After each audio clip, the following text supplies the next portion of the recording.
আমার এখনো মনে আছে, আজকের থেকে ৩৫ বছর আগে মুন্সিগঞ্জে রিকাবি বাজার বলে একটা জায়গা আছে। কথা বুঝতে পেরেছেন? কয় মাইজভান্ডার শরীফের হুজুর আসলে যেন কাফনের কাফন নিয়ে আসে। আরে নাউজুবিল্লাহ আউজুবিল্লাহ পরে, আগে কথা শুনি। আমি কি করলাম জানেন? নেজাম মৌলানারে কইলাম, তুই তাড়াতাড়ি কাফনের কাপড় কিনি আন। কথা বুঝছেন? কাফনের কাপড় কিনি আন। ক্ষয় কিনলে আজ বেটা খাম আছে। এখন না যাওয়ার জন্য চোরা পথ যেগুলো আছে না, এগুলাতে তারা পাহারায়। আমি যে সদর রাস্তা দিয়ে ঢুকবো তারা চিন্তাও করে নেয়।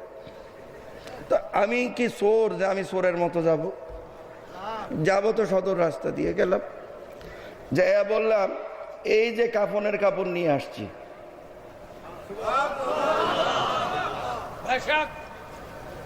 মনত আছে না তোর?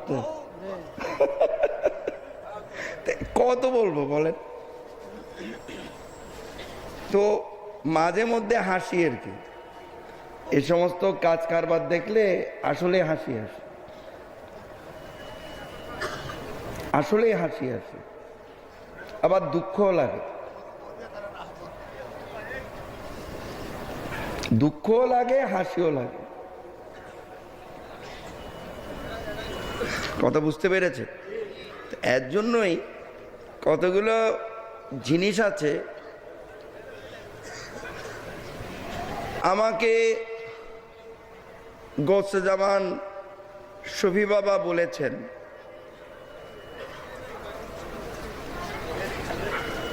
ম্যাক্সিমাম তো সাটগাইয়া মানুষ, তাই না? খদে তুই তোর প্রচার কোনোদিন নগরিবি, তুই কোরআন সুন্নাহর প্রচার করিবি, দিন ইসলামের প্রচার করিবি, হযরত বাজানের হতা হবি।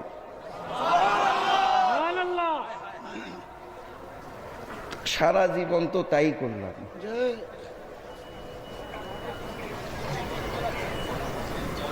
কোনদিন আমার মুখে আমার প্রচার কেউ শুনেছেন?